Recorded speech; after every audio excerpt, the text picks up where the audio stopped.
உங்கள் தேடுதல் முடியவில்லையா? இன்னும் தேடிட்டு இருக்கும் எவ்வளவு காலம், எவ்வளவு யுகங்கள், எவ்வளவு நேரம் நீங்கள் உங்களோட மகத்துவமான டைமை நீங்கள் டெய்லி வாட்சில் அட்லீஸ்ட் 1 hour பார்த்து உங்களோட டைம் வந்து நீங்கள் தேவையில்லாமல் வேஸ்ட் பண்ணிட்டு மந்திரவாதம், மைய, அந்த விஷயம், இந்த விஷயம், இதெல்லாம் அதுக்காக ஒரு பெதல் இருக்கு. எவ்வளவு நாள் செய்யும் தேடி தேடி தேடி தேடி தேடி அலைஞ்சு நீங்கள் எங்கேயும் போகிறதும் இல்லை, எங்கேயும் வாழதும் இல்லை. இந்த பிறவியிலே இருந்து அடுத்த பிறவி, அடுத்த பிறவியில இருந்து அடுத்த பிறவி, அடுத்த பிறவியில இருந்து அடுத்த பிறவி, இப்படியே நீங்கள் நூற்றாண்டுகள்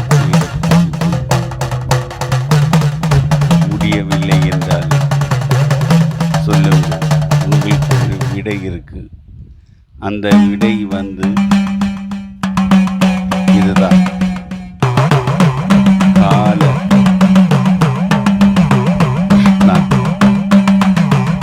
யோகினி தந்திரம், கால கிருஷ்ண யோகினி தந்திரம், காளிய கிருஷ்ண யோகினி தந்திரம் என்று சொல்லி இது நீங்கள் உங்களோட வாழ்க்கையில் அந்த மந்திரத்தை முன்னேற்றினால் உங்களுக்கு சித்தியாகிறது.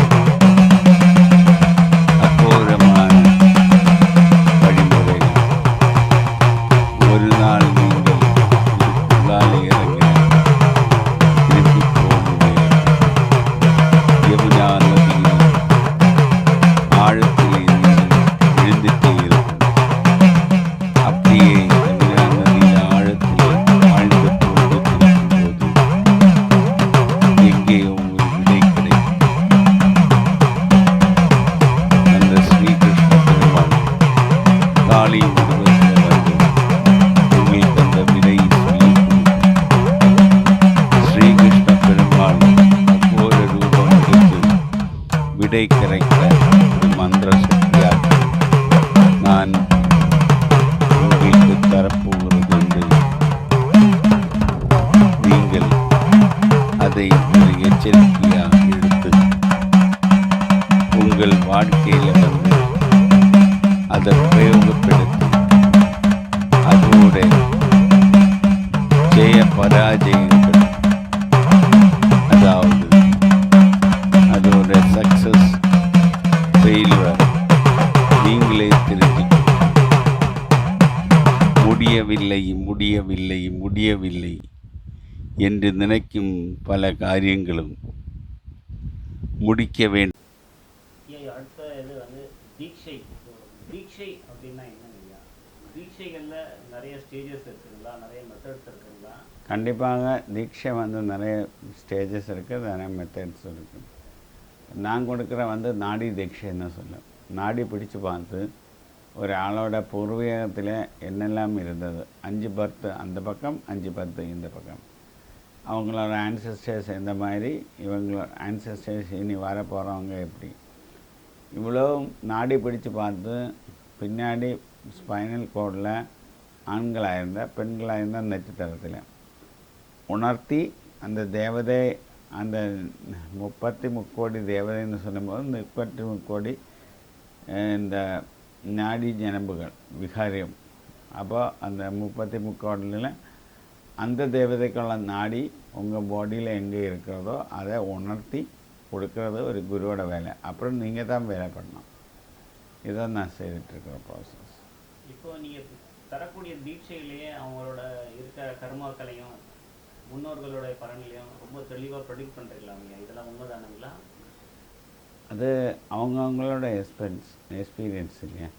நான் எப்படி சொல்ல முடியும்? நான் சொல்கிறதெல்லாம் உண்மைன்னு. ஐயா தீட்சை தரும்போதே அவங்க ஃபேமிலியில் அதுதான் அது சொல்லும்போது அது நான் சொன்ன விஷயம் உண்மையாக இல்லைன்னு அனுபவபூர்வத்தில் தான் சொல்லணும். இல்லாமல் நான் இப்போ என்னை பற்றி கிரேட், நான் பெரிய ஆள், நான் பெரிய பிஸ்தா, நான் அந்த மாதிரி செய்வேன் இந்த மாதிரி செய்வேன்னு சொல்லி எந்த பிரயோஜனமும் இல்லை. பட் இன்னொரு ஆள் வந்து எக்ஸ்பீரியன்ஸ் பண்ணிட்டு தான் சொல்லணும். ஓகே, பாலயோகி ஐயாக்கிட்ட தீட்சை வாங்கின பிறகு நான் இப்போ நல்லா வாழ்ந்துட்டுருக்கேன், அது இன்னொரு ஆள் கண்டிப்பாக சொன்னா தான் அதோட க்ரெடிபிலிட்டி.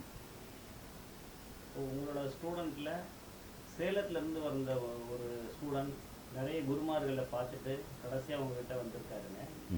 அவர் பரம்பரையில் நடந்த ஒரு விஷயத்த, ஏதோ ஒரு தங்க செயின் விஷயத்த, எல்லாரும் மறந்து போன விஷயத்த நீங்கள் ரொம்ப தெளிவாக சொல்லி அவரை சர்ப்ரைஸ் பண்ணியிருக்கிறீங்க ஐயா. இதெல்லாம் எப்படி சாத்தியமாகுதுங்க?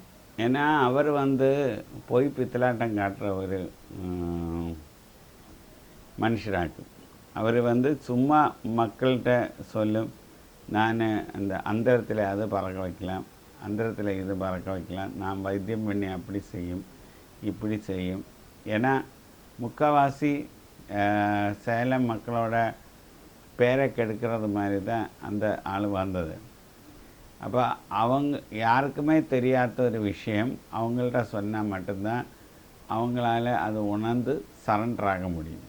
ஸோ அதுக்காக தான் இருந்தும் வேஸ்ட்டு. ஏன்னா அந்த ஆள் எங்கேயும் நிற்காது, இப்படியே பறந்துட்டுருக்கு. இப்போ ஏதோ கோயம்புத்தூரில் ஒரு ஆளை ஏமாற்ற போயிருக்கு, என்ன ஏமாற்ற வந்தது, ஆனால் என்னோடய வாசலில் விழுந்து மூக்கு கை காலெல்லாம் அடித்து நானும் ஒன்றும் பனிஷ் பண்ணலை, ஆட்டோமேட்டிக்கலி நடந்தது. இப்போ இன்னொரு குருவை ஏமாற்றுறதுக்காக கோயம்புத்தூர் சைடில் சுற்றிட்டு இருக்குன்னு சொல்கிறது.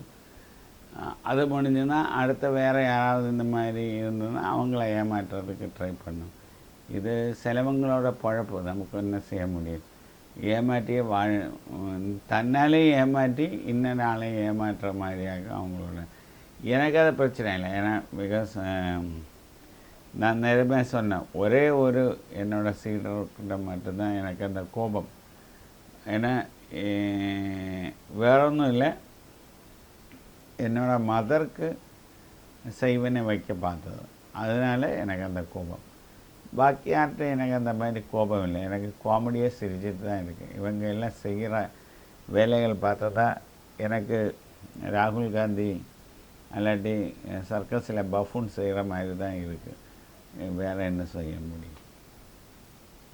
சாஷ்டாங்கமும் உங்கள் காலில் விழுந்து கதறி அழுதுட்டு நீங்கள் தான் நான் வாழ்க்கையில் பார்த்த மிகப்பெரிய மாகான் குருன்னு சொல்லிட்டு இப்போது உங்களை மறந்துட்டு வேறு இடத்துல போகிறாருல்ல, இப்போது அவங்கள நீங்கள் எப்படி மன்னிச்சு ஏற்றுக்கிறீங்க ஐயா? என்ன மாதிரியான திருச்சியாண்ட மாட்டது மன்னிக்கிறது okay, don't forgive but forget. அதாவது அதோட அர்த்தத்தில் எல்லாம் இருக்குது. ஒரு நாளைக்கு நான் மன்னிக்கிறது இல்லை, பட் நான் மறந்து போயிடுவேன். அதாவது இனி அந்த ஆள் திரும்பி வந்தால் நான் யாரோ நீ யாரோ, உன்னோட வேலை நீ பாரு, என்னோட வேலை நான் பாரு. இது போல் குரு துரோகம் பண்ணிட்டேன் நானும் ஒரு குருன்னு சொல்லிக்கிட்டு போகிறேன், இந்த மாதிரியான குருக்களை நம்பி போகிற ஸ்டூடெண்ட்ஸோட நிலைமைகள் எப்படி இருக்குது? குருமார்களும் அந்த மாதிரி தான் இருக்குது, ஸ்டூடெண்ட்ஸும் அந்த மாதிரி தான் இருக்குது. ஏன்னா நான் பெரிய குரு, ஏதோ 2 நாளைக்கு காசியில் போய் மயானத்தில் மகா ஸ்மசானத்தில் 2 நாளைக்கு யாரோ ஜடாமுடியோட இல்லாட்டி கஞ்சா அடிக்கிற ஒரு ஆளை பார்த்துட்டு நான் நகூரி பாபாவை பார்த்தது, நான் நாக சன்னியாசியை பார்த்ததுன்னு சொல்லிவிட்டு மக்களை ஏமாற்றி அது மாதிரி ட்ரெஸ்ஸு போட்டு ஃபேன்சி ட்ரெஸ்ஸு காட்டிட்டு, எனக்கு இவங்களையெல்லாம் பார்த்தா ஆக்சுவலி ஃபேன்சி ட்ரெஸ் இல்லாட்டி டேப்லோ இந்த மாதிரி காரியங்கள் தான். இதெல்லாம் நான் சின்ன வயசில் ஸ்கூலில் படிக்கும்போது இந்த மாதிரி சுவாமி விவேகானந்த வேஷம் போட்டுட்டு ஃபேன்சி ட்ரெஸ்ஸில் போகிறது, திருவள்ளுவர் வேஷம் போட்டுட்டு ஃபேன்சி ட்ரெஸ்ஸுக்கு போகிறது, இது மாதிரி தான் இப்போ உள்ள குருமார்களோட. ஏன்னா கையில் ஐட்டம் இல்லாததுனால நான் சேலஞ்ச் பண்ணுறேன், நான் பெட்டு பண்ணுறேன். கையில் ஐட்டம் இருந்தோன்னா நீ என்ன மாதிரி நார்மல் ஹேர் கட் பண்ணி நார்மலாக ட்ரெஸ் போட்டுட்டு நீ எவ்வளோ வாட்டி சம்பாதிக்கும் இல்லாட்டி எவ்வளோ சீடர்களை சேர்க்கணும்னு எனக்கு காட்டி கொடு, நான் உன் காலில் பணிந்து சாஷ்டாங்க விழுந்து கும்பிடலாம். நடக்கவே நடக்காது. ஏன்னா பிகாஸ் இவங்களுக்கு இந்த வேஷத்தை பாடணுன்னா மக்கள் வந்து சாமியார் வந்தார் டப்புன்னு விழுந்தது. இதுதான் இங்கே நடந்துகிட்ருக்கிற விஷயம். உங்களோட தீட்சை வாங்கி 1% வித்தையை கற்றுக்கிட்டே வெளியே போய் நான் ஒரு குருமார் அப்படின்னு சொல்லி மக்களை ஏமாத்துறாங்களே ஐயா, அவங்களுக்கெல்லாம் வந்து வித்தை பலிக்குமா இல்லை வேற எது மாதிரியான குரு துரோக தண்டனைகள் இருக்கு? கண்டிப்பாக நிறைய தண்டனைகள் இருக்குது.